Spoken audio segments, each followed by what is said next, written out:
Salam dostlar, axşamınız xeyir olsun. Hər birinizi salamlayıram, hər birinizin hər vaxtınız xeyir olsun deyirəm. Mən Anar Hümmətli bugünkü çəkdiyim videoda fikirlərimi sizlərlə bölüşürəm. Bugün 31 dekabrdır.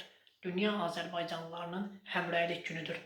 Həmrəylik günü necə yarandı və tarixə necə həmrəylik günü kimi daxil oldu, bununla bağlı şəxsi fikirlərimi sizlərlə bölüşürəm.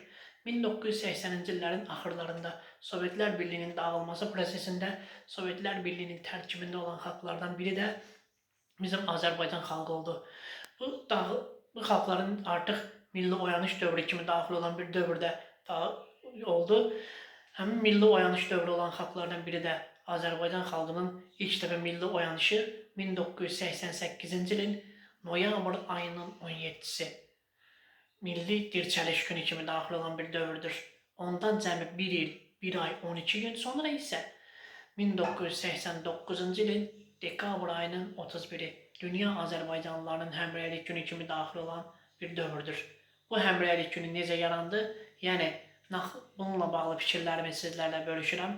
Naxçıvan Muxtar Respublikası ilə İran İslam Respublikası arasında olan sərhəd keçid məntəqələrində dağıdılaraq şimaldakı qardaşlarımızla cənubdakı qardaşlarımızın birləşərək həmrəy olması bu həmrəyliyin ilk əvvəl yaranan bariz nümunələrindən biri olur.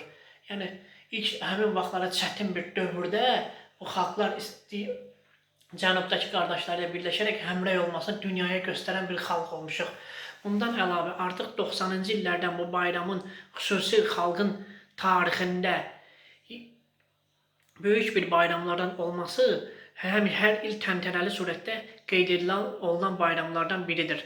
1991-ci ilin dekabr ayının 16-sında Naxçıvan Muxtar Respublikasının Ali Sovetinin sədri olmuş mərhum Ulu Öndər Heydər Əliyevin imzaladığı fərmanla 31 dekabr Dünya Azərbaycanlılarının həmrəylik günü kimi qeyd olunan bir bayram olsun və hər ildə bu bayram istər Azərbaycan ölkəsində yaşayan Azərbaycanlılar olsun və ölkədən kənarda yaşayan Azərbaycanlıların üçün də birlikdə hər birinin bayramı kimi qeyd olunan bir bayram olsun.